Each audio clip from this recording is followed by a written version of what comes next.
Up Late with Johnny Potenza is pre-recorded in front of a live studio audience.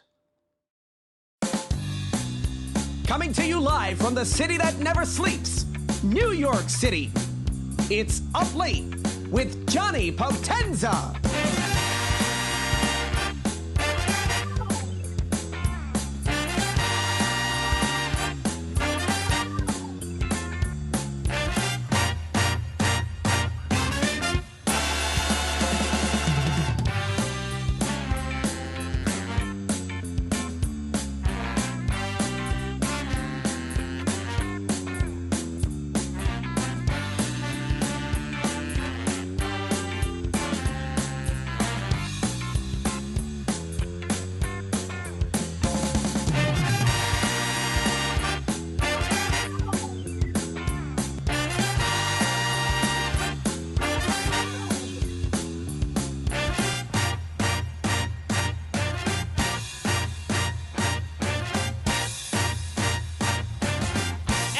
Please welcome the host of Up Late, Johnny Potenza.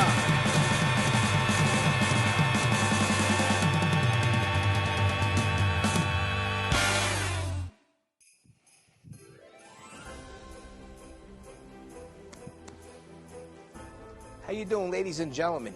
We're going to be doing a little different of a show today.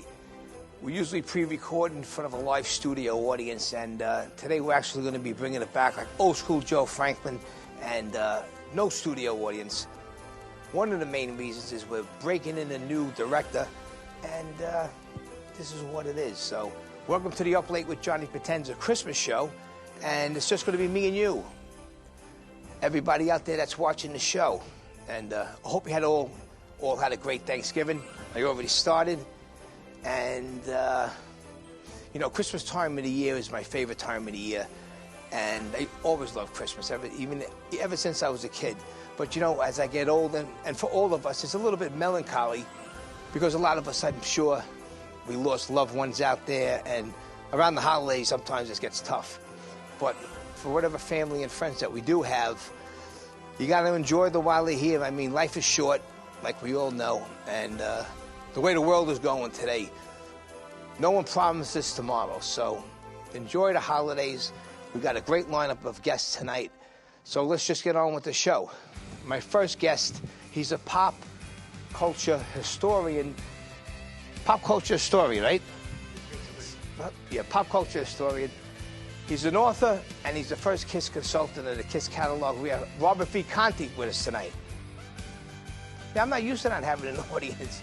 So, my next guest up, he's another one. He's a comedian, he's a comedy writer, he's an author of a best-selling book, and he's a motivational speaker. We got Jeffrey Gurian in the house. And for our special guest tonight, he's been on the show before. He's here to talk about his new movie, Target. He's an actor, he's a director, he's a producer, he's an acting teacher, and he's a musician. We have Thomas G. Waits in the house, accompanied by his band of merry men. So without further ado, I'm going to go sit down, just like the Joe Franklin show, and just, my guest is sitting right here. Robert, what's going on, buddy? Hey, how are you? Sorry, how you doing? A long time. I got a little tongue-tied there. That's all right. That's normal on my show. There you go. Okay. So it's kind of weird not doing it without an audience. But first time for everything, we try it. That is true. How long my pleasure. How long has it been? I'll shake your hand again. Well, let's see. We first met in 1997 at the Richie Rano KISS Expo. The KISS convention yes, was. yeah, that's right. So here we are 27 years later. Yeah, Richie Rano, shout out to Richie Rano. Richie Rano's a great guy. Yes, yeah, absolutely. So back then when you were at the KISS convention, you were plugging, I guess, the remasters of all the KISS records, right? Or no? Well, that first convention, the 97 convention, was the first time I had published a book. My company, Studio Chikara, published a book called The KISS Years by Barry Levine. Yeah. So everybody was excited because it was the first time Barry had ever done a KISS Expo. So we flew him out from L.A. He stayed with us the entire day. I'll never forget that day as long as I live. There was a line all day long to get Barry's autographs on the book and photos that people bought. And I got that book. Yeah. It was a terrific time. Let me tell you, it was literally months after the reunion. You know, the Kiss played the Garden for 4 nights, Yes. and a few months later, that was the first expo after the reunion. So it was just it was a magical time. And and we were lucky to relive it from when we were kids. And it seems, I mean, what is it? So 26 in 2026 is going to be 30 years, right? No, 2024 is. Oh, you mean since the reunion? Yeah. You mean yes? It's yes. crazy. Yeah, yeah. You can't imagine that much time has passed. I mean, I remember those days like yesterday. And when we were younger, those 17 years took forever. Exactly. It was like, when you think about the original Kiss stopped in 1979, 1980, flash forward to 96, that's 16 years, right? Yeah. It's a very long time. And now it's like, oh my gosh, how much time has passed since then? Yeah. It's like, it's kind of hard to believe sometimes. It's crazy. So since we're on the subject, and we'll do that, and we'll move on to the next stuff. Talk about how you got the job being the consultant of the remastering of all the original Kiss albums. Yeah. Well, make a long story short, what had happened was a lot of people collected all different types of Kiss memorabilia, everything from the dolls, the toys, the garbage cans, so on and so forth. So my big thing was the vinyl. I would go to all the different record shows in the neighborhood. I'm originally from Long Island, so, Amityville used to have a record show, Massapequa had record shows, and all the different record stores of the day.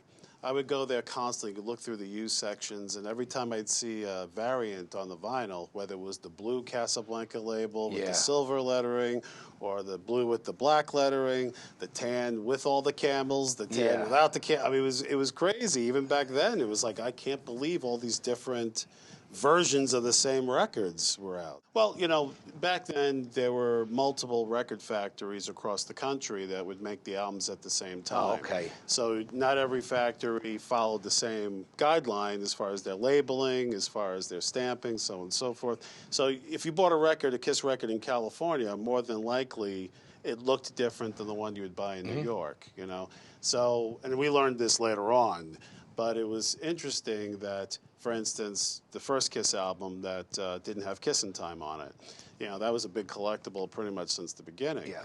But as time went on and we bought different variants of these records, it was funny. You'd see the Kiss logo on top small, and you'd see the Kiss logo to the right in big black letters. I mean, it was just, and you got to remember, every time, these albums would sell out, they repressed them and put them back into circulation. So they'd make changes along the way. So just finding that out organically was such a fun experience. So long story short, getting to this, how did Gene offer you that gig? Well, okay, so what happened was when Alive 3 came out, Kiss did a signing at the Tower Records in Carl Place. Yeah. And I knew that was happening, so what I did was I wrote up a report. I said, these are all the mistakes, these are all the variants, why at that time Polygram that bought Casablanca, they re-released everything, but they did it in such slipshod shape that it was horrible. You'd buy literally double platinum, thinking you're still going to get that aluminum foil stamped album, gatefold with the little award. You bought it in '85 or '86. It was 2 records shoved into a sleeve. Yeah, it was nothing. It was like, it was that nonsense. But what really got me upset was I had bought the polygram version of the first Kiss album, and all of a sudden there's the live version of Nothing to Lose taken from Alive. On the first album? On the first album. Yeah, that was a mess up. It was a total mess up. And, that's when I started calling Polygram on a regular basis, writing them letters, so on and so forth. They wouldn't respond. So when Kiss did the signing at Carl Place, I asked Larry Mazer, I said, hey, I have this envelope for Gene. He goes, what's in it? I said, he's really going to want to read this.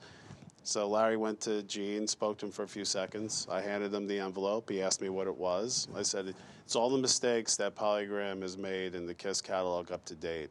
He and Paul Stanley looked at each other. He's like, what are you talking about? I said, it's all in there, you'll see. And my contact information was in there and everything. So after Larry Mazer had called me once or twice, then I got a phone call from Kiss's business guy, who wound up also being, coincidentally, was Paul's psychiatrist. And, I get a job interview over the phone, basically, before I even knew there was a job. He asked me a bunch of questions, and then about a few days later, Gene called my office, And I thought people were playing around with me. Like so everybody this is a big does. joke. Yeah, you know, especially back then. This is before social media. This is before most people had easy access to a group. The Jerky Boy days. Yeah, exactly. So Gene was really on the phone, and we kept in touch. And next thing I know, I'm finding out about the reunion tour before anybody else did. And you know, at the KISS convention in 1995, the way I found out I was hired, Gene said it in front of everybody that day, right? You know, about 10 minutes before Peter Criss came on stage. Wow. So for a 25-year-old kid, that was like That's being a big, candy bro, store. for someone your age. Yeah, it was a dream come true. I thought my life just went on this surreal trajectory, you know. So. See, everybody out there in TV land or wherever you are, all the 10 viewers that are watching the show, I love saying that. All the KISS albums back in the day, they started everything that they came with posters. They all had a surprise in them. So, but then when Casablanca sold out the Polygram when Neil Bogart got sick in the early '80s, and then Polygram took it over, and he said they just put them out. They didn't have no care in them. But when he did them over, they were remastered. They were fixed. Everything was what the album was. It was so really nice to see when we got them. It was like being a kid again. And then years later, they re-released the albums. But that was a big thing. My hat goes out to you. Kudos to you. Thank you, sir. And if there's a studio audience, everybody be clapping right now. Well, you know, I also would like to give a special thanks to, you know, my dear work friend, colleague Joe Palmecchio, who unfortunately passed away a couple years ago. He and I worked together at Sterling Sound during that whole process, and it was just... yeah, I'm sad to have lost him because he was a terrific guy to know. I didn't know him. I heard a lot of great things about him. He went on and opened up his own studio at some point, his engineer studio. But it was, you know, I was working with this guy for 3 days a week for months, getting everything right, and it was just it was funny how certain albums, the master tapes would be in perfect shape, and then you took another album like Hotter Than Hell, open it up, and dust and flakes are flying all over the place. See, me and you gotta come on another day, and we just gotta do a whole KISS segment, because we could talk forever about KISS. And before we get off that subject, you got an award for you wanted the best. You got the best album, right? Yes. When the album sold 500,000 copies, it was you know, it was granted gold status. And one day I went into the office to do my work, and I was pleasantly surprised with the gold record award. Was it RIAA? Yes. What does that stand for? Recording Industry Artists of America. Okay, there you go. It's been a long time, I'm sure. Yeah, listen, it's been a short time for me, but I still can't even remember. Yeah. But that was a great record. Great pick. Thanks. You know, that record, I mean, you could do a whole show on that record. Yeah. Listen, as I said, we could just keep going on, but you have a lot of stuff going on. Now, listen, you're currently an executive producer of Power Records, and you got a new band, The House of Terror? Well, it's a new album, actually. It's basically... Talk about that. Okay, so in the 1970s, this was you know, records like this, you know, Halloween sound effects were all the rage, and you know, this was one of my favorites of all time. And it turned out, I didn't know this at the time, but it was written and drawn by the legendary Neil Adams, who, if you know comic books, you know Neil Adams for Batman, the Avengers. I know the name, but I'm not too hip. Yeah. Only one I know is Stan Lee. Okay, listen, you know, Neil was you know, a force in the comic book industry. He accomplished so much, and you know, this is actually for you. Merry Christmas. Oh, you're the best. Yeah, Thank you so much. Let's get a screenshot of this. Well, that looks pretty cool with your mic. So that's a promo Stay right version. there. I'll turn it around. Sorry. And what, do you got a comic book in there? Yeah. And you did that too, or no? Well, Neil Adams wrote and drew that. And, all right, cool. You know, so we packaged the 40th anniversary edition. You can tell it's Vampire Blood Red. Thank you, man. I really appreciate that, bro. My pleasure, my pleasure. You're currently a consultant for an all-new color with music for children, right? Yeah. You know, basically, it's funny. Even though rock and roll pretty much dominated my life in my teens through recently, I started out listening to classical and children's music. I mean, I think most kids did, you know. So a dear friend of mine, Brian Washington, he wanted to perform, and he wrote his own songs and everything, and he put together this beautiful children's record that's definitely reminiscent of the Disney and Peter Pan records from back in the day. Yeah, the good stuff. Yes. So, you know, when he came to me with this opportunity, I said, listen, I'll be happy to be a consultant on it. And it's coming out in December. By the time the show airs, it'll be out already. And I'm very excited about that. So 2 new albums in 1 year, which is not That's not good, a bad bro. thing. Listen, Yeah, you're keeping yourself busy. And I know you got a 30th anniversary or something special coming up. You want to talk about that? Yeah, April 2024 is Studio Chikara's 30th anniversary, Wow. which I cannot believe. You know, Seems like nothing. It seems like yesterday. Yeah, where 30 years ago, I don't know, you know, but we're playing some nice stuff. Big John Hart, when he passed away, you know, I'll be publishing his memoir, so that's going to be coming out in 2024. I've been slowly but surely working on my book as well, Mike History, so we hope to get that out within the 30th year. So listen, that's almost our time. You want to talk a little more about the John Hart memoir book? Sure. Okay. So basically, John and I were working on this up until the point he passed away, sadly. We were also working with a fellow by the name of Tony Mann, who conducted a lot of the interviews with some of the old Kiss Road crew and other people that were involved in the book at the time. So he's a contributor to the book as well. So Got you. Right now, we're just kind of crafting it so that's a complete narrative. That's the purpose of it. So. Well, I kind of got tongue-tied with you before. Pulp culture historian. What's the exact... Pop culture historian. Right. Pulp fiction. Yeah, pop culture historian. Right. So basically, you know, I'm a child of the 70s. So, you know, I'm the last generation of kids, you know, before video games. You were born into the world of video games. So my mother was, you know, a wonderful lady, but she sat me in front of the TV a lot. And I got to watch all these different TV shows, and anything I liked, I just threw myself 110% into it. Got you. So I became very knowledgeable about certain things at a very young age. And, you know, during my career, I would say, hey, let me try different things to see if people are interested. And, you know, Sesame Street was kind enough to let me package their old school CD set, you know, That's great. a few years back. And I said to myself, you know what, I could take this knowledge. You know, I have a lot of minutia in my head that I never get to use. You know, I've tried to be on Jeopardy a few times, didn't work out. But I said, you know, I can use this minutia for good. So, But Robert, this is what we're gonna do, buddy. I want you back once the book comes out. Okay. And then we'll take this whole, because we missed a couple of things that people don't know about. And we'll put one less guest, and we'll do like a whole half hour on everything, so we can really dig into everything, That'd okay? be terrific. Where can people find you on social media? Okay, so basically you can find me on www.studiochikara.com. That's STUDIOCHIKARA.com. Or you could just, you know, X Twitter at Rock and Rob Conte, or Facebook Robert V Conte. You'll find me. It's crazy, right? Yeah. Back in the day, we needed a P.O. box, and that's it. Oh, yeah. The days of having to wait for the mail. It was Robert, my pleasure, man. Listen, good to see you. You're a gentleman. Thank you so much. Thank you. Talk to you soon. Okay, absolutely. All right.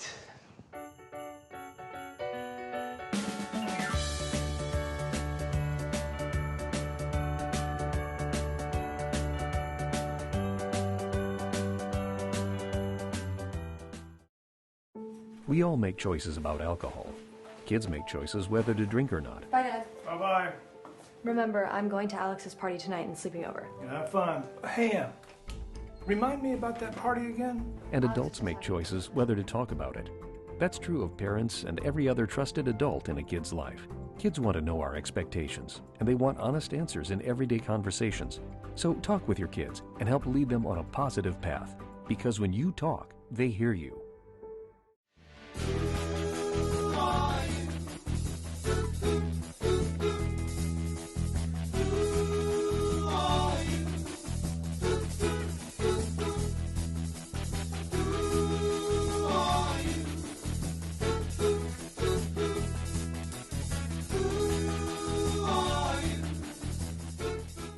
A lot of people don't know that one of the, for the last 75 years in comedy, modern stand-up, one of the only consistent things is Jeffrey's hair. For the last, 50 years now, this hair has been in comedy rooms and, comedy events, festivals, and everybody always says the same thing. Who the fuck is that guy? And I tell you, it's an honor and a pleasure to speak to this hair and this head. You really do have that effect. When you walk into a room, I'm like, okay, I know, this is good. And you stand the fuck out. Jeffrey, wonderful to see you. I skipped every other interview. I came straight to here. Nobody says no to you, Jeff. I can't say no to you. I've known you my whole career. I can't say no to Jeff. No one can say no to him. Ask him. Who says no to you? According to Paul Provenza, nobody. I think it's true. I think he's right.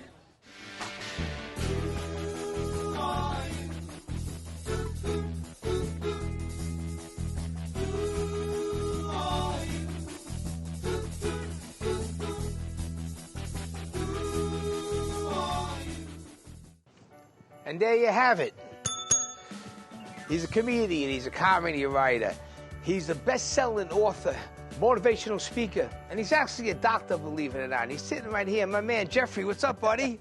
How are you, man? Great to see you, Johnny. How you doing? I'm doing great. Absolutely great. I don't just come out to Staten Island for anybody, you know.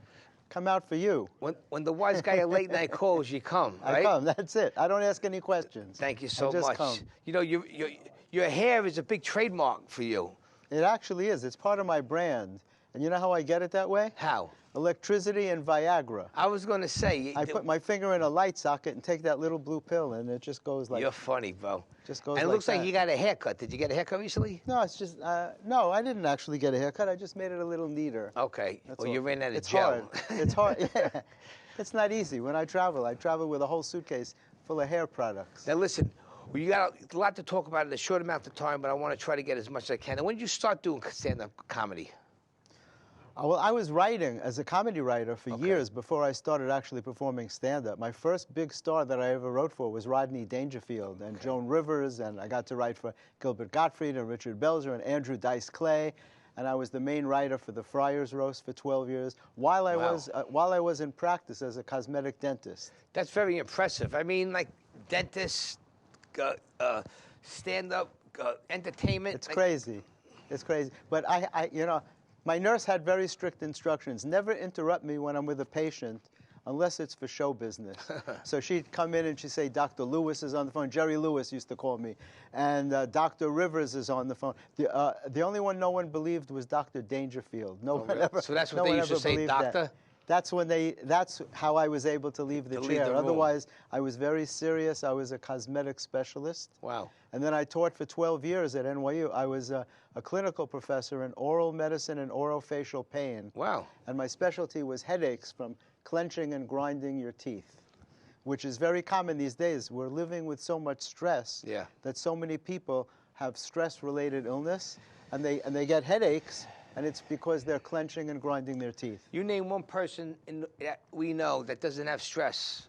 It's impossible. Everybody. I saw a cardiologist recently, and I said to him, are you getting a lot more patients? And I didn't say it as a joke. He said, no, really. People are having heart problems from all the stress. Yeah, I've been getting a lot of stress myself. The world is falling apart. This last year, I've been getting a lot of stress. Ever since COVID. I have a channel called Comedy Matters TV on YouTube. Yes. And I have over 600 videos that I've done with everybody from Jimmy Fallon on down. Jimmy Fallon, Jim Carrey, Amy Schumer, Amy Poehler. Did you ever do Johnny Carson? Even women not named Amy. No, I only met him once. How was he? I only met him once. He was very nice. I met him at a Friars event because I used to write for the Friars Roast for 12 years. I was the main writer. So I got to write for Jerry Lewis and Bruce Willis and all the top stars, even the Donald Trump roast, the Hugh Hefner roast. That's very impressive. And you were also good friends with Joe Franklin as well. Yeah, Joe Franklin was a dear friend.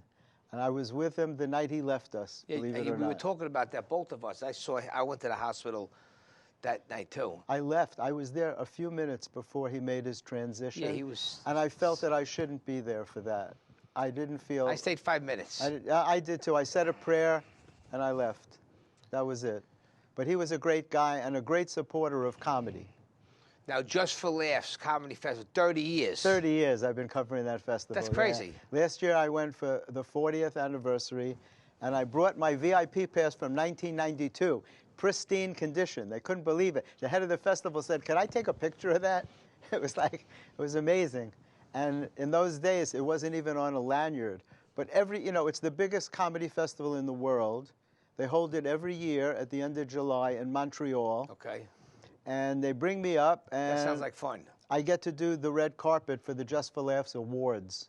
So last year was Amy Schumer got the the Comedian of the Year award. Oh, really? And she wouldn't talk to anybody but me. Oh, wow. Which was really funny. She just ran across the red carpet, and I said, Amy, she goes, come talk to me at the party.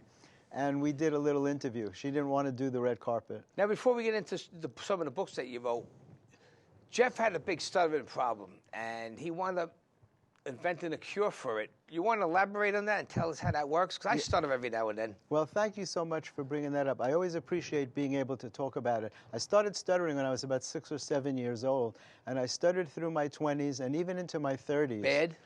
Very bad, but it got better. You know what?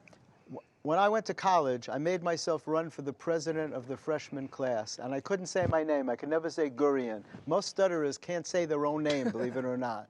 It has to do with how you feel about yourself. Your name is your identity. And you get nervous. People usually stutter when they're nervous, When they're nervous. But everybody stutters a little bit, but nobody, like you say you stutter, but you're not a stutterer. You stumble over some words maybe once in a while. But I was a real stutterer. And so I told myself if I could win the election, I wouldn't have to stutter anymore. And I got kids to introduce me to kids I didn't know because I couldn't say Gurian. And they would introduce me to other kids, and they say, vote for this kid. Anyway, I won the election. I was the president of the whole freshman class at Hunter College. That's great. And I still stuttered, and it was a great lesson because it taught me that outside validation doesn't work, Johnny. It matters what you think of yourself. It doesn't matter how many people tell you you're fantastic and wonderful. It matters what you think of yourself. Yeah, that's all smoke, smoke and mirrors. Yeah, exactly. So I started working on myself. I realized I didn't stutter when I was alone. Most stutterers speak fine when they're by themselves. They only stutter when they're trying to talk to somebody else, which told me you can't have a disability based on your location. If a man has a limp, he limps in every room of his house. Yeah. He can't go into a room alone and walk perfectly. But if I could speak good when I'm alone, if I could say Gurian and any other word, then theoretically there's nothing wrong with me. So it took me years. I was dedicated to curing myself of stuttering. And as you can see, you can't even shut me up. No, that's great. And then you do seminars all over the world, don't you? Yeah, you help people? I work with stutterers all over the world in many different countries. Like in Goodfellas. You on remember? Skype. You stuttering prick? Yeah, right. But yeah.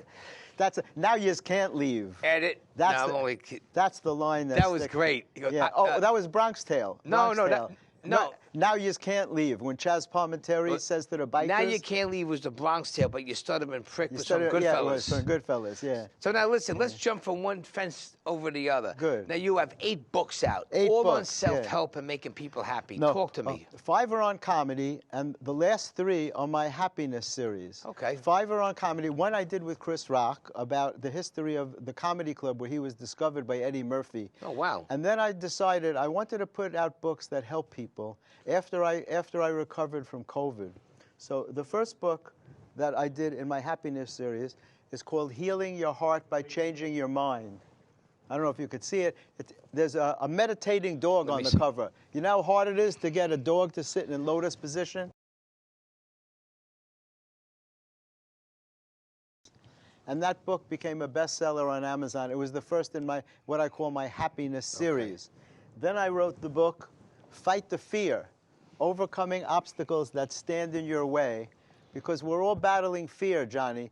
You know, there's a part of your mind that tells you that you'll never be successful. It gives you negative messages. I get that. It tells Everybody gets that. Everybody gets that. But people don't know. Fear is a bully.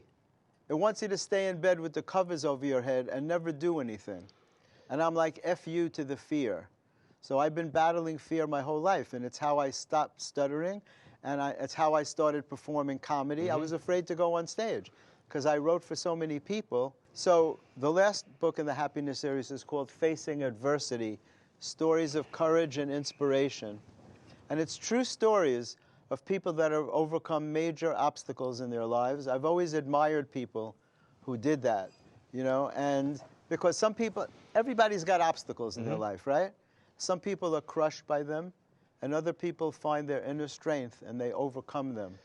And that's very admirable. It's a hard thing to do, but you got to work on yourself. You got to work on yourself. And you can't do it alone. You have to have people help you, right? You have to have people. A support group is very important. Now, listen, we got to get you back on the show before we can have a little more time with you, because we're just really scraping the surface. Where could people find you on the internet? They could find me. My website is comedymatterstv.com, and there's information about comedy, about healing, about stuttering, about everything that I do. On Instagram, I'm at Jeffrey Gurian, Jeffrey, Gurian, as in Nancy, Jeffrey Gurian.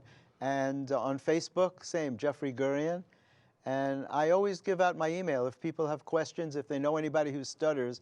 And I'm very appreciative that you allowed me to speak about that, because not enough people talk about the fact that you can get better with stuttering.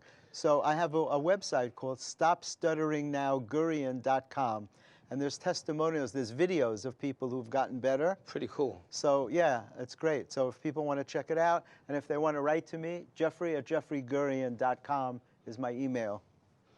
You got it, buddy. Well, listen, thank you so much for coming on. Thanks for having me, man. Yes, and we're going to see you in the future. Next time you come on, we'll have a big band here, studio audience, and we'll really have fun. But thank you for coming. You're very welcome. Thanks for inviting me. You're welcome. It was about that time of the night for our musical guests, and here they are, the Thomas G. Waits Band. Hey, everybody. Merry Christmas, Happy New Year, Happy Kwanzaa, and any other holiday you might celebrate. This goes out to you. Ready?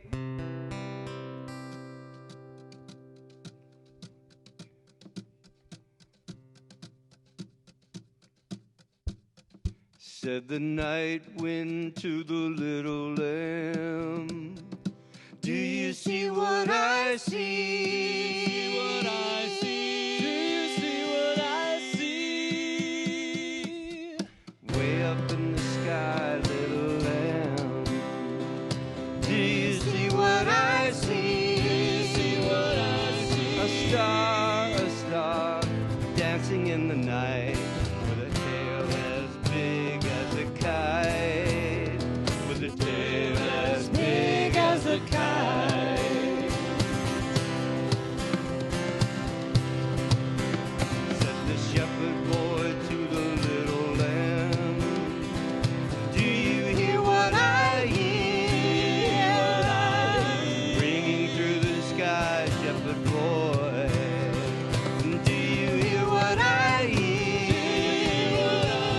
A song high above the trees, with a voice as big as the sea, with a voice as big as the sea.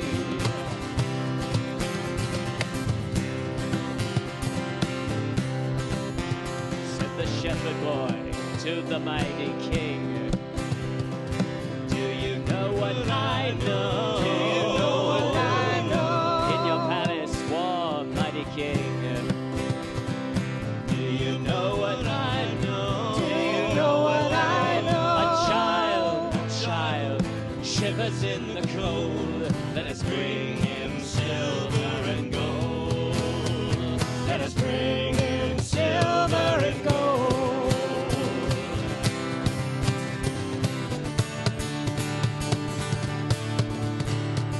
Said the king to the people everywhere, listen to what I say. Listen to what I say. Peace, people everywhere, listen to what I say. Listen to what I say. Child crying in the night will bring us goodness and light. He will bring us goodness and light.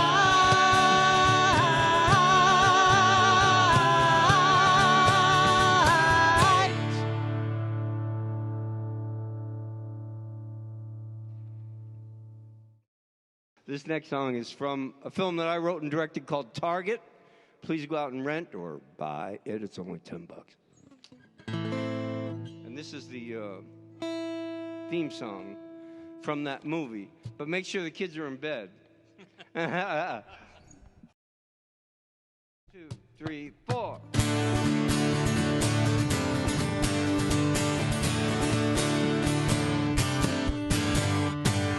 Heartbeat of a nation passing before our eyes. Conspiracy over liberty, drowning in a sea of lies. Truth has lost its power, giving in to tyranny. This whole land will soon be gone unless we fight to keep her free.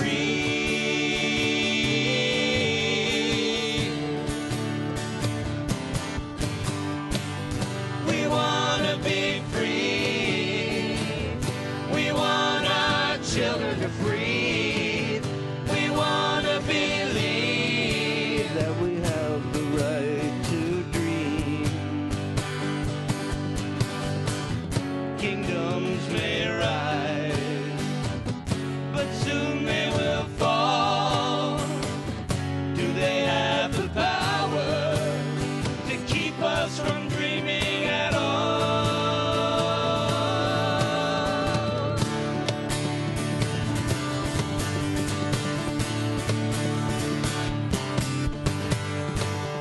TV is a construct designed to poison the mind. Humans become abstract over the passage of time.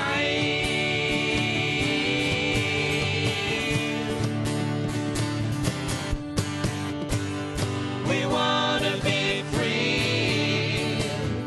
We want our children to breathe. We want to believe that we have the right to dream. Kingdoms may rise, but soon they will fall. Do they have the power to keep us from dreaming at all? Yeah.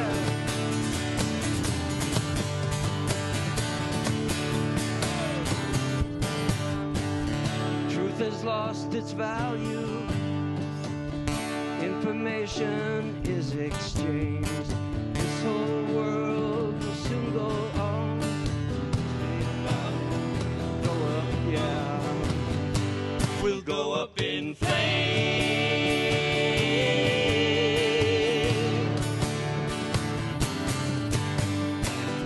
We want to be free. We want our children to see. We want to believe what the children really need. Kingdoms may rise, but we've had enough. What the children really need is love. It's love. What the children really need is love. And it don't have to come from above. It's love. What the children really need is love. What the children really need. 1, 2, 3.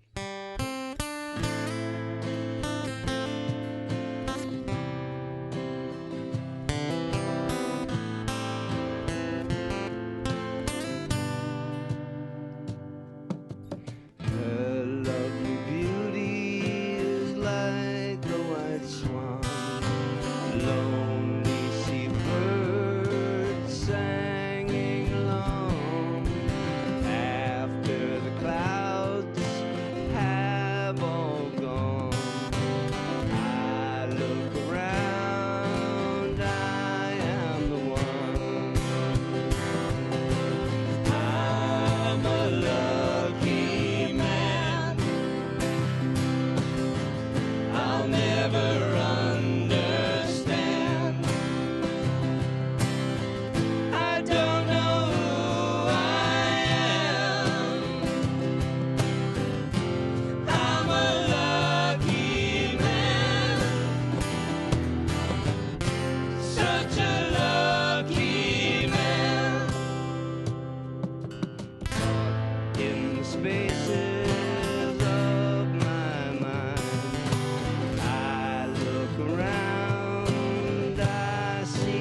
such a lucky man.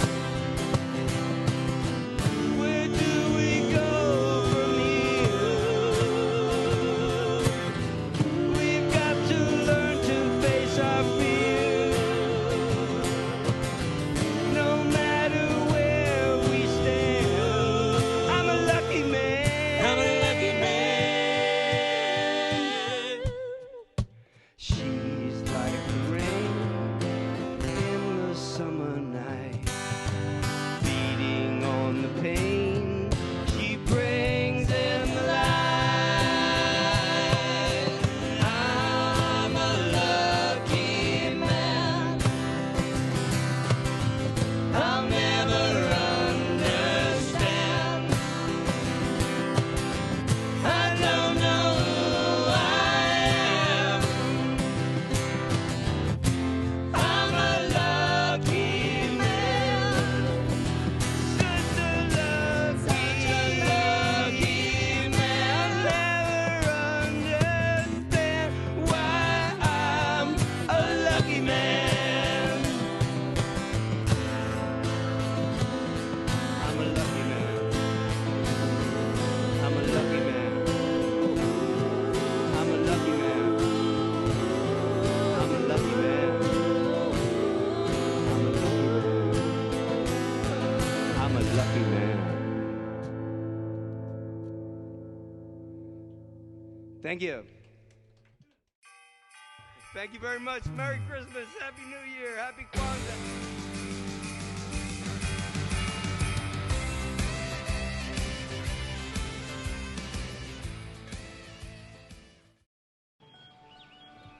Be right there. Wait. Use the shovel and bucket of water, remember? Drown, stir, drown, feel. Then make sure it's cool. Where'd you learn that? SmokeyBear.com. Brushed up on some tips before we left. Don't want to start a wildfire, right? Only you can prevent wildfires.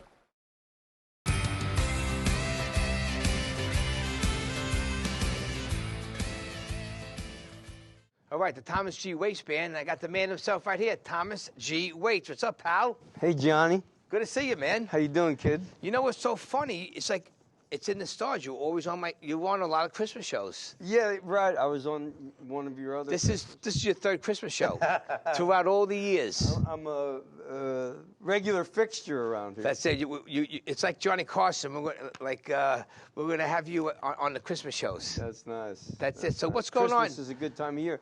Things are good, you know. I'm my film Target. Your new film, which I did one of the songs from that I wrote and directed, is available on Amazon Prime, Vudu, and Apple, and it's doing pretty well. It's people are make sure the kids are in bed before you watch it. That's all I have to say.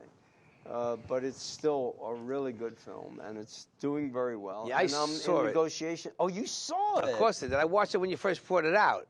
That's right. It's really good. Thank you. Well, I had an amazing group of people, to support me. I never could have done it alone. I mean, I had a terrific crew from Staten Island. Oh, yeah? A bunch of guys called Fuzz on the Lens. Oh, well, Fuzz on the Lens Productions. Mike Levy, he was here. A great group of people. You don't do any of this stuff by yourself.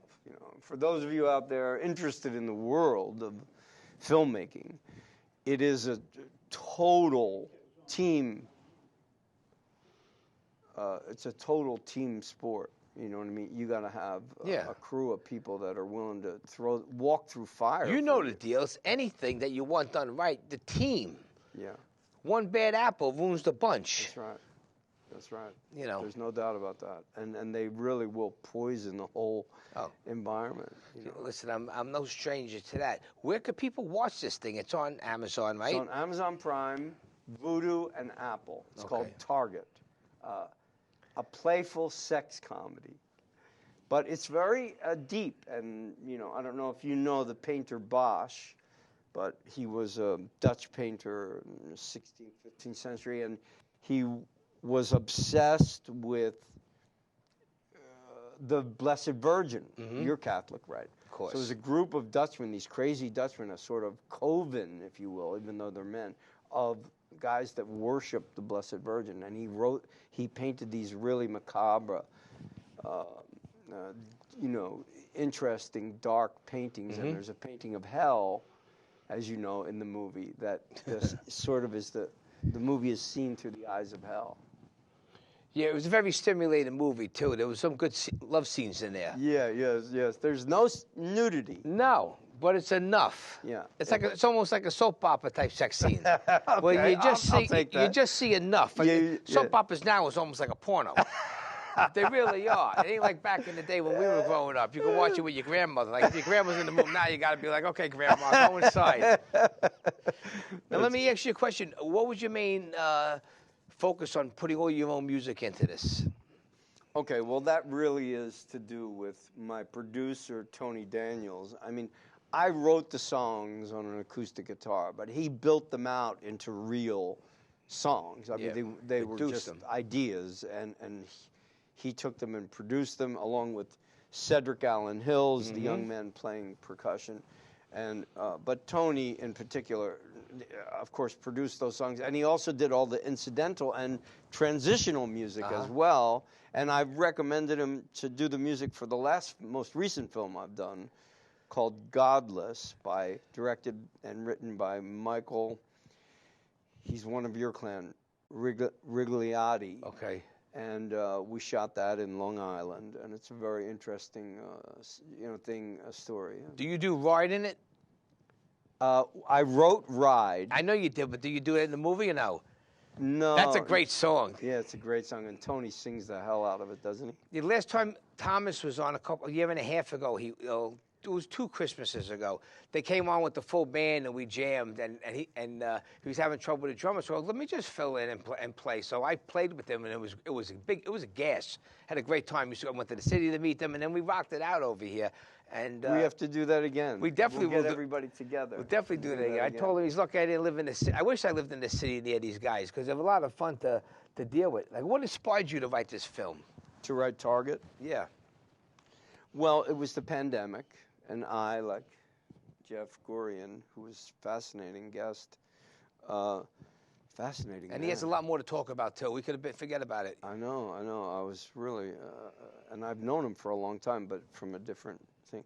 It was during the pandemic, and I got very sick, just like he did right in the beginning, except I wouldn't go in the hospital. I just toughed it out at home. Yeah. And I said, what do you really want to do with your life, Thomas? Like, what do you really want to do? And I said, I want to make my own movies. Well, what are you waiting for? So 27 drafts later, I got some actors together and had them read it on Zoom. And then I realized they're completely the wrong actors. And then I recast it and did it again. And then I thought, I have something here. Then I raised the money. And that's the tough part, right? It was quite a challenge, yeah. Yeah, and I'm making it back slowly but surely. Yeah. Now, how's your for everybody out there that don't know, but people that know Thomas or in the industry knows, he owns his own acting school in the city, the Thomas G. Waits School of Acting. How's that going? It's good. Yeah, it's good. You can go to thomasgwaits.com, and everything about the school is there. I teach acting. Well, of course, as you know, I've been a professional actor since 1976. Yeah. Which sounds like 1776 to people because it's so old. But that's when I got my first job, Johnny, my first professional play. And then I did a movie shortly thereafter and then got offered 2 movies at the same time. I was a very successful young actor. Yeah, Thomas was in the cult classic film The Warriors, which was one of my favorite movies, that he played Fox. And I'm a big Warrior fan, and then when he first came on the show. There are Warriors fans all over the world.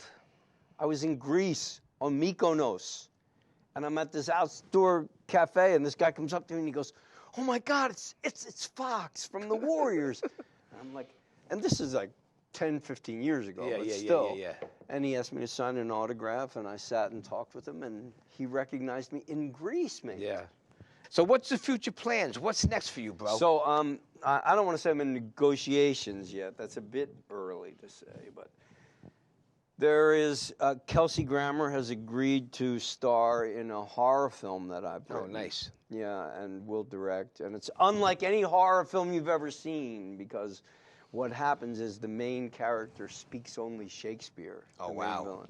So it's sort of like Stand By Me meets Hannibal Lecter meets All in the Family because it has a lot of great humor in it too. Well, All in the Family. Can we bring back that humor back then? Really? You were talking about stress earlier. Well, one of the best things for stress is, of course, laughter. All in the Family was the best. Yeah.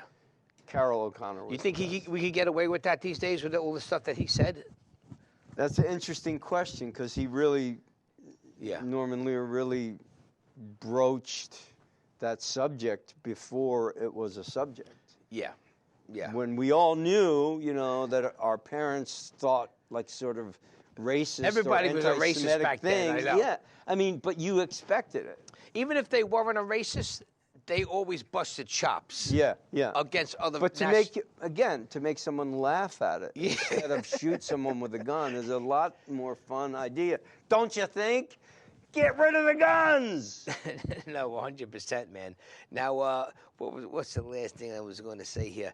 Any future plans with reuniting with the boys and doing any more conventions with the guys from the Warriors? Yeah, I think that I'm not supposed to talk about it. Okay, so possibly in the future? Yes, there is a deal in the works to bring all the Warriors together in a big city. I won't say which one, but it's freezing cold in the winter. Oh, so maybe you can, figure it out for yourself. Alaska. Yeah. So where could people find you on social media, your acting class, website? Everything is thomasgwaits.com. thomasgwaits.com. Good. Yeah. Sounds like a plan, buddy. Well, listen, I love you, man. I love you too, John. Thank you so much for coming on, and I'll see you in the future. Yeah, thanks for having me.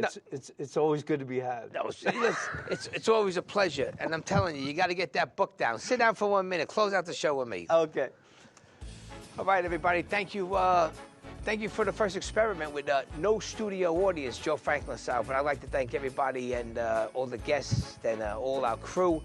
I'd like to thank Paulie at Nucci's Restaurant for all the food you guys ate. Ladoci's Bakery for all those delicious cakes and cookies you had. If you want to be part of our studio audience and find us on social media, just log on to johnnyptv.com. Have a happy holiday, Merry Christmas, whatever holiday you celebrate, and even have a safer and a great New Year. And I'll see you in 2024. Good night. Happy Hanukkah.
In every family, small conversations can make a big impact.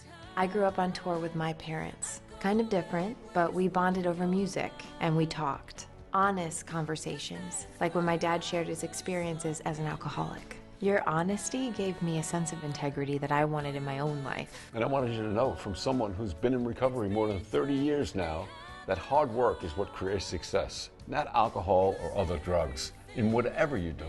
Talk. They hear you.